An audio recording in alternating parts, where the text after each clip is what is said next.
Hello everyone, welcome back to the series. For the second last video in the series, you've made it to Diamond 5. You're right on the precipice of Master. Well done. This video is really for someone who's right on the precipice. I'm going to be explaining what I think is the most important insight of sports psychology. And it's really helpful in these kind of situations where you're actually already good at something. Like if you've made it to Diamond 5, you are a very good Ryu player. Especially if you've made it to Diamond 5 following my videos, because I don't think my videos introduce any nonsense. So the kind of Ryu you're playing is probably a very fundamentals first Ryu, and Ryu is generally a very fundamentals first character. So I think if you've made it to Diamond 5, you are very good at Street Fighter. You may be stunned by when you get into the Masters at just how much further there is to go. You're probably about 30% of the way maybe to being really, really, really good at Street Fighter. But you're a very good Street Fighter player. You're among the top 20% of players in the world. I think it might even be less masters than that as the game sells more units and we have more people who are entirely new to fighting games coming in. But even at the start of Street Fighter 6, only about 20% of players were master. I think it may have even been 10%, and those are all old hands, people who've been playing fighting games for ages. So you know what you're doing. So how can we apply all that knowledge in a match? Well, here is this elementary insight from sports psychology. This is something I learned back when I was a tennis coach at a reasonably high level tennis coaching as well in development squads back in Australia. And the basic insight is that your brain essentially has sort of two modes, right? Neuroscience is obviously much more complicated than this, but this is an easy way to think about it. It's got two modes. If you're thinking in Freudian and Jungian terms, then you've got the conscious and the unconscious. If you're thinking in more recent cognitive psychology terms, like say Daniel Kahneman's work, you've got system 1 and system 2 processing.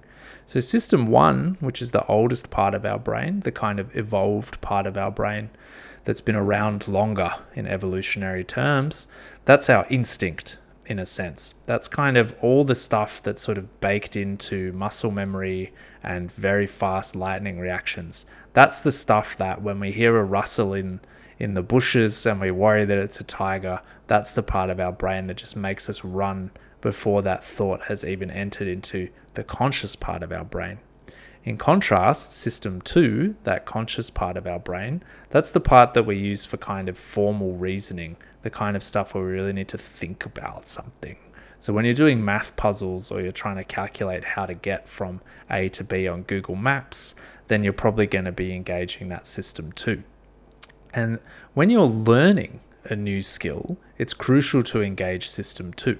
So most of the drills that we've been doing, we're focusing on a very narrow task, and we're making that task gradually more complicated, but we're really focusing our attention on something. So we're trying to forcefully change our habits by focusing on them and embedding some new skill, some new reaction into that system 1 instinctive processing.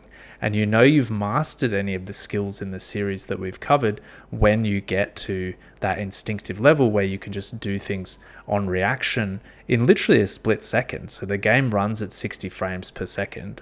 So if you're reacting to a shimmy, for example, then you're doing that in less than a second. So it's a split second that you're able to make those reactions, and that's because you've used your conscious processing, your system 2, to embed that into system 1. Now, the key thing is that when we are operating system 2, it is very hard for system 1 to operate in the smooth and fast fashion that it is designed to operate, because system 2 is always on there kind of holding the steering wheel, taking control and trying to steer the car somewhere that it hasn't gone before. When you're in a match, especially if you're in a ranked match and you're really just there to try to improve your rank, not in a casual match where you're trying to institutionalize one of the skills that you've developed in training into your matches so that you can actually do them in a live, high pressure, fast reactions situation. When you're in a ranked match and you're just trying to win, the key thing there is not to use system 2 at all. You have to use entirely system 1. All you really want to be thinking about is something very simple to pay attention to. And so I think generally for me, it's like watching for the uppercut or watching for the jump-ins, I should say. So you want to have your attention focused on a couple of things, but even there, your attention should be very lightly focused on those things. You're mostly just trying to watch very closely. This is something that's easier to understand in tennis. In tennis, if you think about how you're going to hit the ball, there's just no way you can do it properly. A high-level tennis player's serve, for example, comes in at about 170, 180 kilometers. Obviously, elite players are serving at 200 plus nowadays, no problem. But even a high-level club player in a big city probably has a 170k serve. You've got to make contact with that in a kind of 1-inch space out in front of your body, and really time it immaculately so that you can target it to a particular area. There's no way you can do that if you're thinking about it, if you're using System 2. You have to let System 1 do it. You have to trust System 1 that it knows what it's doing and that it's going to be able to take care of it. You've practiced returning serves thousands and thousands of times.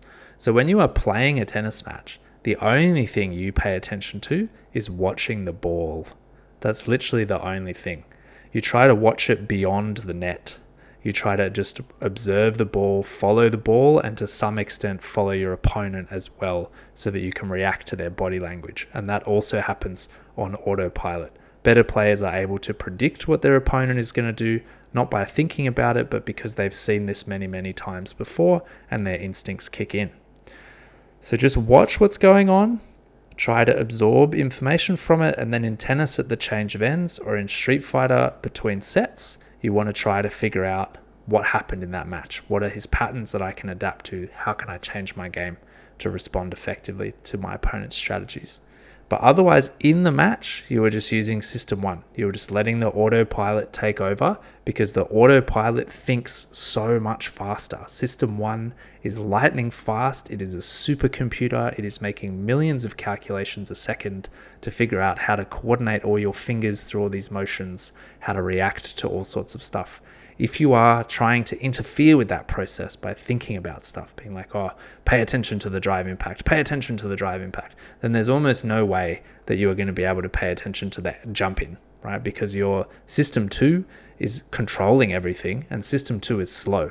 You need to let System 1 take over. So that's really my only piece of advice here in Diamond 5. Trust that you know how to play Street Fighter. You've made it to Diamond 5.